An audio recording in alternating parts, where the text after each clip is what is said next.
大家好，我是亮啊！一手训练第2期它来了，今天的主题是违反段，来自我们的第2位大哥8308偷月亮。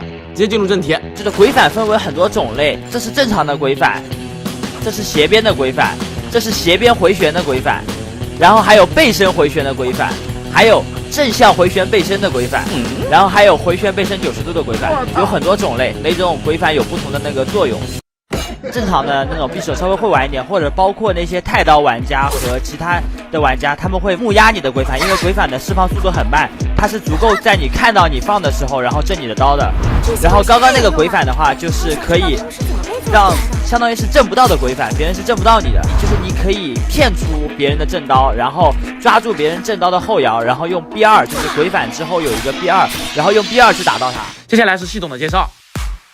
接下来我们就来说一下这几种规范是怎么实现的。首先第一种是斜边规范，这个实现的方式是按住方向键，然后调整视角来取消近战修正。所有的规范其实都基于此种原理来产生的嘛。这个角度的话一定要往右偏40度，刚好让对手的人物处在你人物的那个显示器的最左边，然后就能取消近战修正，然后实现斜边规范。对，这个是斜边。然后刚刚第一种是普通的斜边嘛，然后后面的话有一个就是进阶版的斜边，是因为第一种刚刚说了要往右移40度，然后这个对角度的要求特别苛刻，然后后来衍生出一个按住2个方向键，就是按住 WA 打斜边，给你演示一下，就大概是这个效果。它的角度就没有那么苛刻，只要对方消失在你的视野里，它的角度基本上就是刚好第2能扎到人的那个状态。来，你来试一下。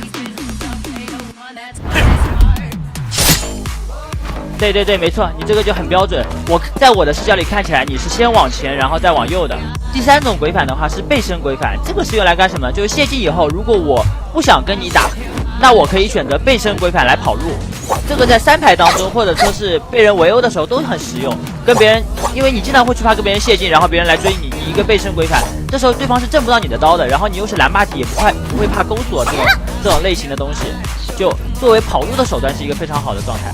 他是不会吃正刀，也不会吃朴刀，但是同样的你也反抓不了对方。往后放规范，你看我这样是抓不到你的，对吧？对，就是你刚刚放完规范之后，我出了第一个 A， 我是抓不到你的。刚刚那个是背身规范，然后给你看一个背身规范衍生的东西，因为很多时候你在背身规范的时候，对方都以为你要跑，这时候你如果打一个背身回旋，你能出其不意要打到他，就是先往后拉视角，然后转回来，把视角从后往前拉，你可以打打看。这个回旋是刚好的。这个背身回旋它是有几个好处，第一个，看起来像背身规范，别人以为你要跑，但实际上你能出其不意的打到对方，这个是木压不了的。就是如果你别人看到你转回来的时候再震到已经来不及了，会冒红光震不到。来，看到了吗？这个我是你直接放规范，然后我用回旋规范是可以抓到你的规范的背的。当然，如果你和对方靠得很近，背身回旋可以直接形成绕背，不仅是横拦不到，而且还震不到刀。然后第5种规范的话是什么？是背身回旋180度衍生出来的，就是背身回旋90度打到这个位置，就是背身回旋90度的规范的话，就是在你卸完镜或者说闪步之后，先把视角往后调，然后再转90度的方向来拉回来这个规范。这个规范是不吃虚转正，然后会抓到你直接出白刀的那一下。看到了吗？如果我出刀的话，我会修正到你的身上，然后你那个规范会修正回来。如果我是虚转正的话，你不会修正回来。那你来试一下。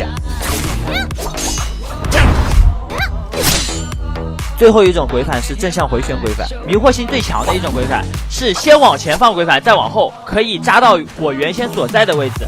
如果你是捏右上来虚转正我的话，会吃我的 B2， 这个也是不会吃正刀的。